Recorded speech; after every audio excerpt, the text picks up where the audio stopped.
Мэдэхгүй хязгаарт уул гэд.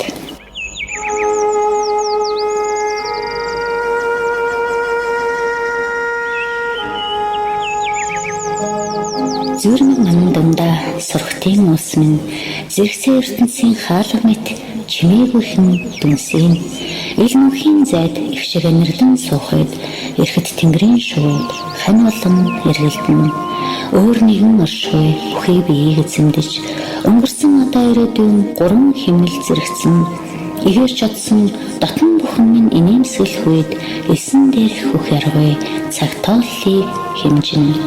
Амьсгалынхаа үлдсэн тоог гартаа хатгаад альч цаг үед нисээд очмоор ил хулхан эзгүрсэн гүнхийн хөшөө хуу татан хийсгээд эргэхийн орчилд бод бүхнээс холдмоор эгшин бүхний тоолол элсний ширхэх дуусах илэн улаан хаданд шүлэг урлаж суумаар хаднаас хад дамжин усан боловсчээд хамаг бодлын өнсөө нэгэн зүгт одуулна.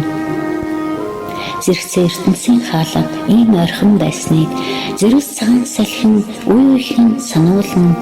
Огторгүй бүхнээс өнгөрсөн цагийг ургуулж орчлонгийн тоосон точигдах ахуй бодлоо цэгнэн.